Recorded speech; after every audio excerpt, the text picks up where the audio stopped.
नमस्ते। आज हम चंद्रमोहन जैन, जो बाद में रजनीश कहलाए, उनके जीवन के एक अहम मोड़ पर बात करने वाले हैं। हमारे पास Rajneesh, enlightenment and the fire of knowing किताब के कुछ हिस्से हैं। हाँ, और ये उनकी शुरुआती जिंदगी का एक बहुत ही दिलचस्प दौर है। बिल्कुल। आज हम समझने की कोशिश करेंगे कि कैसे एक बहुत ही तेज दिमाग वाला अकादमिक आत्मज्ञान तक पहुंचा। और उस ज्ञान का, उस अनुभव का, उनकी आगे की जिंदगी और शिक्षाओं पर क्या असर पड़ा। हाँ, स्रोत कहता है ना कि एक विद्रोही बीज एक शांत पेड़ नहीं बना, बल्कि एक आग बन गया। तो चलिए इसी बदलाव को देखते हैं। जरूर। तो शुरू में वो एक असाधारण छात्र थे, मतलब कमाल के प्रतिभाशाली, हाँ, स्रोत में जिक्र है कि कैसे उन्होंने प्लेटो से लेके नीत्शे तक, और वेदों से लेकर जैन तक हाँ, सब कुछ पढ़ डाला था। और सिर्फ पढ़ा नहीं, बड़ी तेजी और स्पष्टता से समझा भी। जैसे सब कुछ सोख लिया हो। पर उनके लिए ये सिर्फ किताबी ज्ञान था, है ना? बिल्कुल, यही बात है। उनके लिए ये सब ज्ञान सिर्फ नक्शे जैसा था। वो तो असली इलाके की तलाश में थे। सिर्फ नक्शे देखना काफी नहीं था।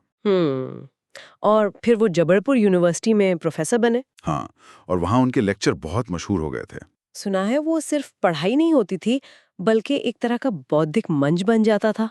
सही कहा। उत्तेजक बातें, हाजिर जवाबी, तीखे तर्क, सब कुछ। छात्री नहीं, बाकी प्रोफेसर भी आते थे सुनने। वाह।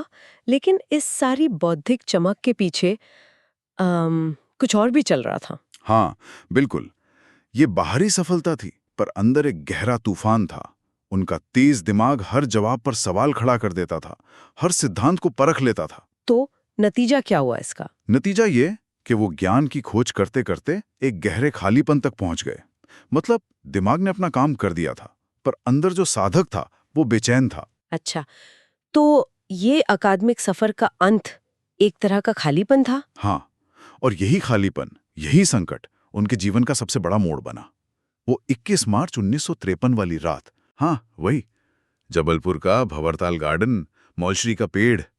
स्रोत कहता है कि 21 साल की उनकी खोज उस रात चरम पर थी। 7 दिन की गहरी बेचैनी के बाद उन्होंने हार मान ली थी। पूरी तरह से।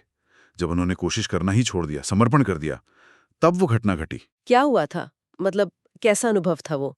कोई शांत सा एहसास? नहीं नहीं, शांत तो बिल्कुल नहीं। स्रोत उसे ज्ञान का धीमा उदय नहीं कहता, वो उसे एक ब्रह्मांडीय विस्फोट कहता है। विस्फोट? हाँ, जैसे अचानक सब कुछ बिखर गया। वो जो मैं का भाव था ना, चंद्रमोहन जैन, प्रोफेसर, साधक, वो एहसास पूरी तरह टूट गया। टूट गया मतलब विलीन हो गया? हाँ, जैसे ब्रह्मांड में मिल गया। पहली बार ऐसा हुआ कि सिर्फ अनुभव बचा था, अनुभव करने वाला कोई नहीं था। अनुभव करने वाला कोई नहीं, ये समझना थोड़ा मुश्किल है। मतलब जैसे बगीचे के पेड़ अब उनसे अलग नहीं थे, वो खुद ही वो पेड़ बन गए। तारे दूर नहीं थे, वो खुद तारे बन गए। अच्छा। वो जो मैं था, उसकी मिटने से जो खाली जगह बनी, उसमें जैसे पूरा ब्रह्मांड समा गया। स्रोत कहता है वो मर गए थे, और उसी मरने में पहली बार वे असल में जिंदा हुए। वाह, ये तो बहुत गहरा अनुभव है। और इसके बाद जाहिर है सब बदल गया होगा। पूरी तरह। वो जो गंभीर साधक था ना पहले, उसकी जगह एक गहरी, एक खिलखिलाती हुई हंसी ने ले ली। हंसी? हाँ, जैसे वो मजाक है ना जो उन्हें बाद में बहुत पसंद आया। एक आदमी पूरी जिंदगी ईश्वर को ढूंढता रहा, गली गली, मंदिर मस्जिद, हाँ। और आखिर में उसे पता चला कि ईश्वर का दरवाजा तो उसके अपने घर के पिछवाड़े में था। अच्छा, तो ये अनुभव उनके लिए एक तरह का अधिकार बन गया। बिल्कुल, परम अधिकार, किसी किताब या गुरु का दिया हुआ नहीं, बल्कि खुद के देखे हुए सत्य का अधिकार। और जो विद्रोह पहले समाज के खिलाफ था, वो अब चेतना को जगाने का विद्रोह बन गया, एक अंदरूनी क्रांति। वे कुछ साल और यूनिवर्सिटी में पढ़ाते रहे इसके बाद भी? हाँ, कुछ साल और पढ़ाया, पर अब अंदाज बिल्कुल अलग था। कैसा? सुनने वाले बताते हैं कि उनकी बातों में अब एक खास वजन था, एक गहरा ठहराव। वो सिर्फ जानकारी नहीं दे रहे थे, ऐसा लगता था जैसे वो अपनी मौजूदगी से ही कुछ खास संचालित कर रहे हों। जैसे कोई अवस्था बांट रहे हो। हाँ, कुछ वैसा ही। और फिर जल्द ही यूनिवर्सिटी का लेक्चर हॉल छोटा पड़ने लगा। और तब वे आचार्य रजनीश के नाम से पूरे भारत में घूमने लगे। बिल्कुल, लेकिन ये समझना जरूरी है कि वो कोई पारंपरिक संत नहीं थे। हाँ, ये छवि तो नहीं है उनकी। कतई नहीं। वो तो एक आंधी की तरह थे। मंच से उन्होंने भारत की सदियों पुरानी जड़ो चुकी परंपराओं पर, नेताओं के पाखंड पर, धर्म के नाम पर चलने वाले ढोंग पर और जिंदगी को नकारने वाले नजरियों पर सीधी चोट की। बहुत विवादास्पद भी हुआ इसी वजह से। और इसी दौर में उन्होंने ध्यान के अपने तरीके भी विकसित करने शुरू किए। हाँ, और ये बहुत महत्वपूर्ण कदम था। उनका असली काम था उस गहरे गूढ़ आत्मज्ञान के अनुभव को रोजमर्रा की जिंदगी में उतारना, खासकर आधुनिक इंसान के लिए एक व्यावहारिक रास्ता बनाना। वो अनुयायी नहीं बनाना चाहते थे, नहीं। वो ऐसे विद्रोही तैयार करना चाहते थे जो अपना सच खुद खोज सकें। उनके ध्यान शिविर भी बड़े अनोखे थे। कैसे? उनमें आवाज, सांस, नाच कूद, शारीरिक गति, इन सब का इस्तेमाल होता था।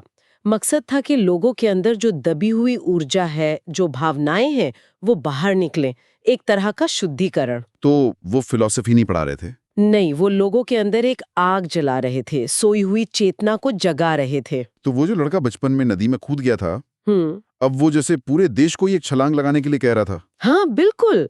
मन की जानी पहचानी सीमाओं से परे, चेतना के अनजान समंदर में वो जो मौलश्री पेड़ के नीचे आग जली थी ना, वो अब फैलने लगी थी। तो आज हमने रजनीश की शुरुआती बौद्धिक यात्रा, उनके उस जबरदस्त परिवर्तनकारी आत्मज्ञान के अनुभव और कैसे उसने उनकी शुरुआती और अक्सर विवादित शिक्षाओं को आकार दिया, इस पर एक नजर डाली।